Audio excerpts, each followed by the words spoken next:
Yo everyone, Sanjay Uchiha here, coming at you today with a short discussion video. As you can tell by the title, thumbnail, all that jazz and blues, today we'll be talking about Konohamaru and the use of his character in the new era, or the Boruto era of the Naruto franchise. Of course, to be honest, this video itself was inspired by Ryland Wells, who left a comment on one of my previous power scale videos that I've been doing on Team 7 for the last week and a half. You can definitely check those out. I've covered Kawaki, Sarada, and Boruto to date, so you can also check those out and let me know what you think.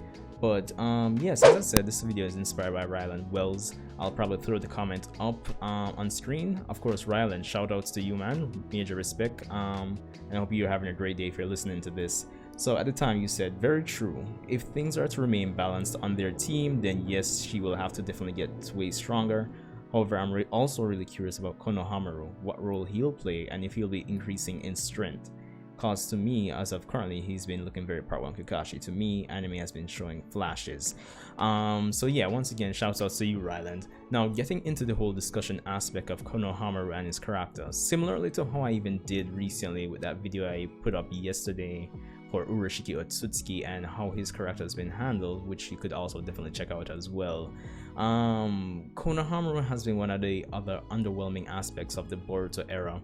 If I'm being totally honest, I mean, everybody's entitled to their opinion, but at the same time, I think a lot of people would agree with me that Konohamaru's the execution of his character and his performance has been pretty underwhelming for the most part. Granted, even all the way back to Part 1 and Part 2, or by extension Naruto and Naruto Shippuden, Konohamaru didn't really have a lot of screen time in comparison to a lot of the other characters. But the highlight of his whole career, or character career, has been him taking out a path of pain, which to this day I don't think has been bested by anything else he's done, or at least what we've seen him done in the whole story to date. So there's that, and I think that's kind of indicative of something that, you know, they aren't doing something well with him in the whole Boruto era. Now, as Ryland had pointed out, he's getting a lot of, you know, a kind of Part 1 Kakashi vibe, but to me, I feel that's even like pushing it. Honestly, that's kind of overstepping it. I feel like Part 1 Kakashi stood out way more than Konohamaru, even though, you know, things are still focused more so on the main cast, such as, you know, Naruto, Sasuke, Sakura, and the other Genin. And Kakashi, to me, all really and truly stood out much more than Konohamaru. Konohamaru just feels very underwhelming in the new era. I think for me personally, anime wise, his best moment was probably when he used the wind release Rasengan on Team 7's first mission. I think that's about episode 42, if not 41. So that was, I think that's his coolest moment. Most recently, he had a mission with Boruto to, you know, well, it wasn't really an officially sanctioned mission. They had some, you know, more like a skirmish, a little thing they wanted to sort it out in this village with this lady that, you know, was having some memory problems, to say the least. I'm pretty like underselling that arc completely, but yeah, that was the latest thing with him in the anime. Manga wise, Konohamaru has been neither here nor there. I mean, we've seen him, he gets some decent panel time. I mean, the last thing we've seen of him was the end of the mission where they bumped into Kawaki, they found Kawaki, and they went up against Ao.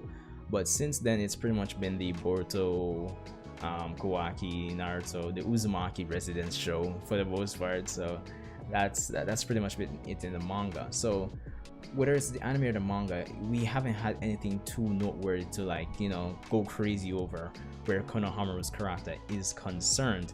Now, all in all, that's okay, but if I'm going to go on to the speculation part of this video, I would say similar to how Kakashi got a major boost in screen time and everything after the time skip, I think that's going to be the case after the time skip in Boruto, because as we get closer and closer into this all-out confrontation with Kara, as the Jonin assigned to Team 7, Konohamaru is eventually going to have to take center stage. And if we introduce him, he's already been in confrontation with Kashin Koji, who easily defeated him. So probably adding some additional confrontations with Kara members before the time skip, throwing Konohamaru in there, we have something for his character to work towards. and possibly get much more screen time and more out of his character for after the time skip. So there's that. So I will say yes, the whole use of his character has been pretty underwhelming for the most part pre-time skip. I don't know if there's any grand plans for him, anything that they could possibly do. You can leave your comments in the comment section below in terms of what you think they can do with his character. As you know, he's the grandson of the third Hokage, the Sarutobi clan, etc, etc, and he's the nephew of Asuma. I don't know if we can use those plot points to kind of push him into some kind of original arc. Either that, or we can probably have some story conflicts introduced since he wants to be Hokage and Sarada wants to be Hokage. Probably we can build something off of those two, future, character goals that are in place in the story for quite a while now. So there's that. But yeah, I don't know. Let me know what you guys think about Konohamaru and the use of his character to date. Probably how his character can be handled after the time skip, if it will get the boost it needed, similar to how Kakashi did in part 1 going into part 2. And yeah, that's all I have for this one. Just a little short Saturday discussion. It's a pretty chill day for the most part, and I'm just here at home pretty much just chilling, nothing too crazy. So yeah, rate, comment, subscribe. As I said, I'm over 300 subscribers. I appreciate the support, and I hope you guys would help me push onwards to 1,000 subscribers. So yeah, like, dislike, comment, share it out if any of your friends have anything to say, if they share a similar opinion on the use of Konohamaru and his character to date. But Sanjay Uchiha, that's all I have for this one, people, and I'll see you guys in the next one.